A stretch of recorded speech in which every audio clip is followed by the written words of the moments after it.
Bismillahir Rahmanir Rahim. Nahmaduhu wa nasalli ala Rasulihil Kareem. So, inshallah, we will be discussing the Siyagul Ada today, inshallah. So, inshallah, as we go through it, we'll understand what this means, inshallah.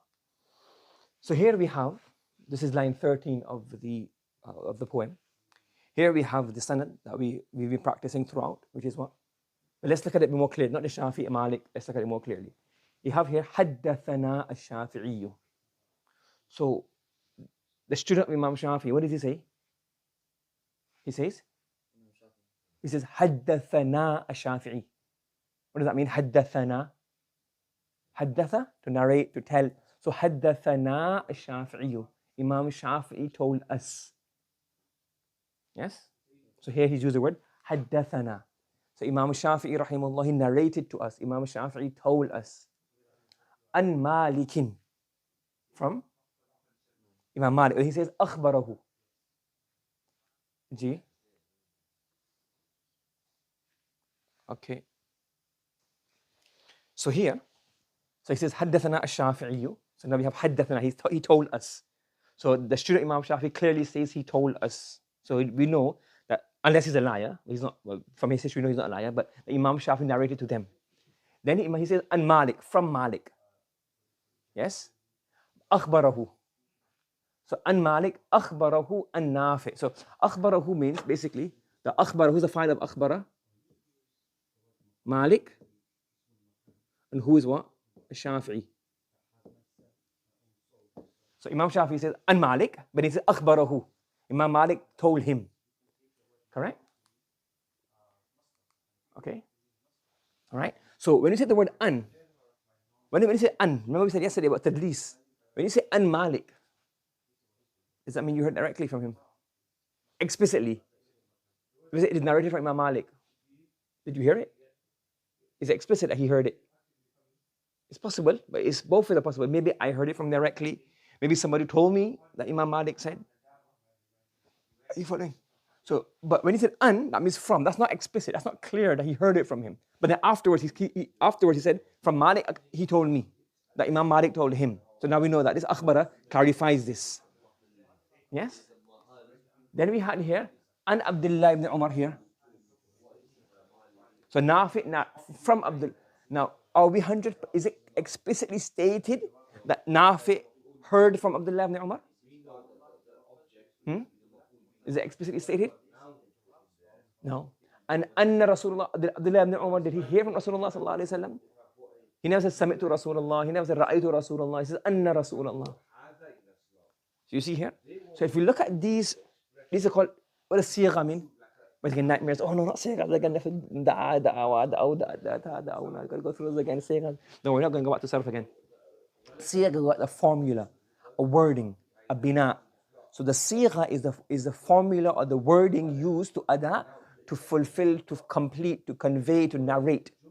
So the Siyaghul Ada, there are different types of Siyagha, different types of formulae, different types of wording to narrate how you heard this, how to narrate from your teacher.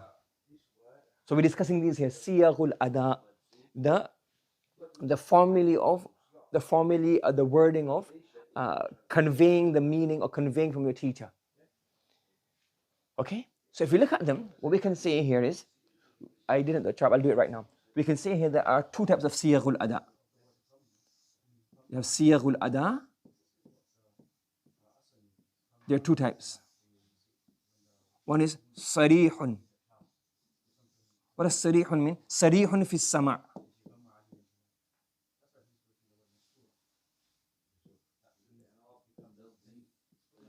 What does that mean? That it is explicit that I heard, or the Rawi heard. It can be Haddathana, it can be Akhbarana, it can be Sami'tu, anything like this. Yes? Amba'ana. Any of these words make it clearly that he told me. Anba'ana, Anba'ani, Sami'tuhu yaqul. All of these things are sarih, is explicit that he heard. And the others are muhtamil. It's possible, it's not, you can say ghayr sarih. They're not explicit in what? That they heard. And which ones are ghayr sarih? You have two words. You have an or an. You have an here, and then you have anna or an. Are you following me? Yes? Yes, you got it? So what is this called? This is called, when you narrate via an, this is called an. An ana yu'an'inu an anatan. That's a masdar. So an ana. Riwayah with an ana. And the hadith narrated via using an is called mu'an'an. Yes? That word? And then we have, if you narrate it using an or anna, you call it an ana yu'an'inu an anatan fahuwa mu'an'inu mu'an. That's spelled right. Mu'an'an. It's not spelled right. It's mu'annan. It's not mu'annan. It's mu'an'an. It's not spelled correct. It's spelled wrong. It's mu'an'an. Yes? It's mu'annan, not mu'annan. It's mu'an'an. So it's a spelling mistake here, okay? So, you can have an'ana with an and mu'annan. These two are ghayr sarih. These two are not explicit in the person hearing. That's why this way, when you have tadlis, remember tadlis, you narrate via an from somebody above you in a way that you're not saying I heard it from him, but it gives that impression. Do you understand? Yes. Any questions regarding that? Okay. Now the last part of the poem, we'll leave that, we'll discuss that in the next set of masail.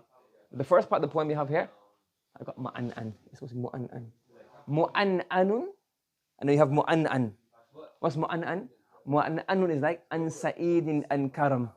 So if you say Sa'id narrated from Karam, so an. So that's an example. Mu'an'an ka an Sa'idin an Karam is when you narrate via what? Via an. And then Mubhamun is we do the next section. Do you understand? Everybody following me? Any questions? Hamad, Ahmad. Yes? Okay. So now, let's have a recap. I'm not going to give any. You guys had to start the recap now. So what have we done so far? G. Ibrahim, start. Bismillah. What's the first thing we started? First thing we covered in this book. What is a hadith? So the first thing we covered, what is a hadith? What is a hadith? What is a hadith? What is it made up of? An A matan. It's a bit small. Can you see it on the screen? Yes. So a hadith is that which is made up of a sanad and a matan. Then we analyze hadith from different aspects. What was the first aspect? Ahmad and family. What was the first one? The first aspect we analyze. Yeah, is it sahih bi'tibari sihha? Is it sahih or not? And what other categorizations we had under this? No. That's the condition of sahih. So in relation to it being sahih, it can either be sahih or what's the next level after that? Hasan or da'if. Now let's define it. What's a sahih hadith? The sanad, all of the rawis have ittisal, it's muttasil. Number two, the rawis are all adal, have adala. And then they all have a grade A, high level of dhabt. G. And then the next two conditions, there's no shuduz or no illa. Correct? Good. And if what makes a hasan, what makes a sahih come down to hasan? The dhabt is khafif, then the sahih becomes hasan. And when does it become da'if? If the dhabt is less than khafif or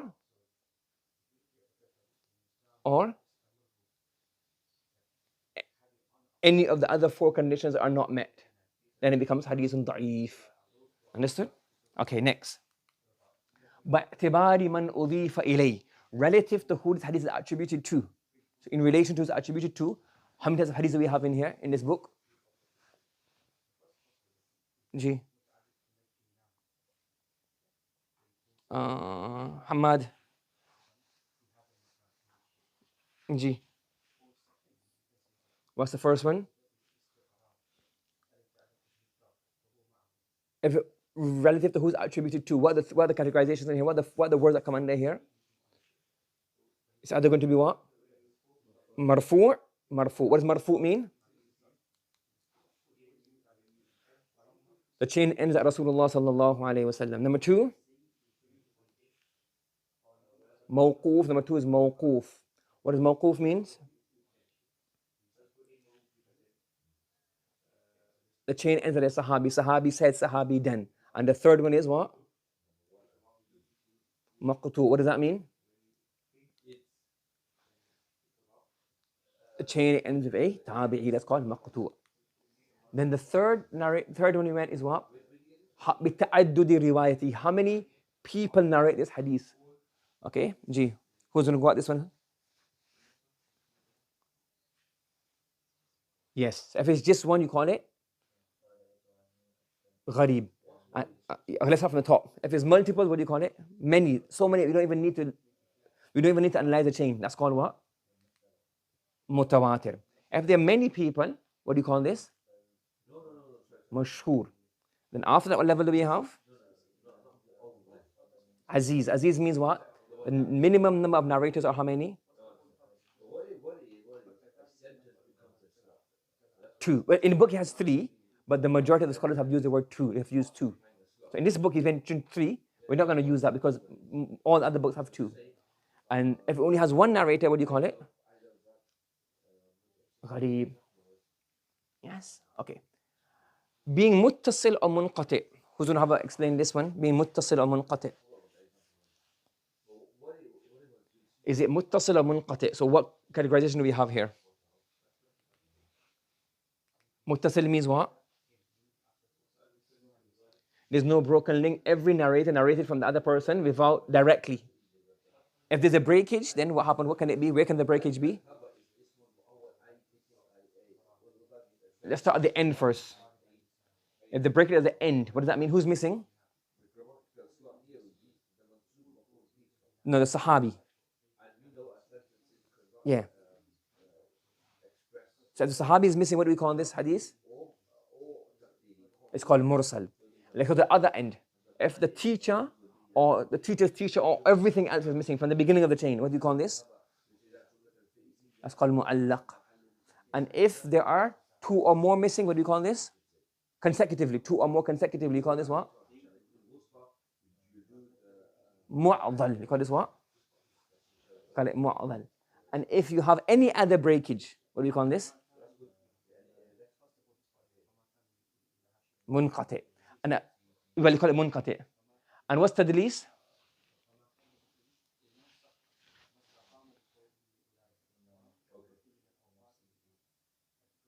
They miss out a narrator, but how is it different to the normal munqati?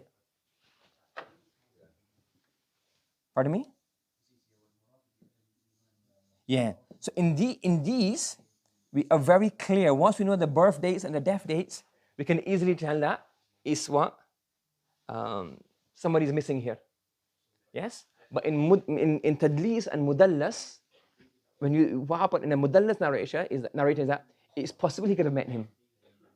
So that gives a bit of a confusion. And the other type of mudallas is what?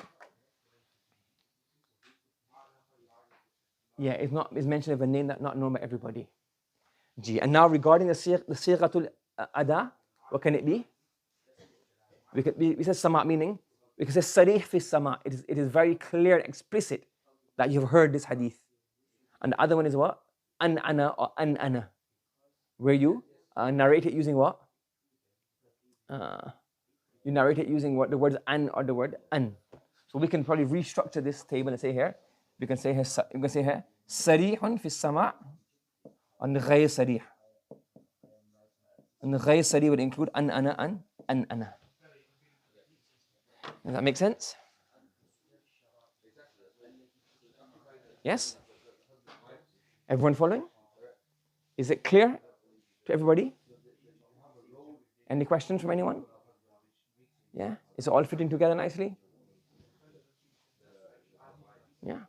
Okay, inshallah. Subhanallah wa bihamdi, subhanakallahumma wa bihamdika. Wa nashhadu an la ilaha illa anta wa nastaghfiruka wa natubu ilayk.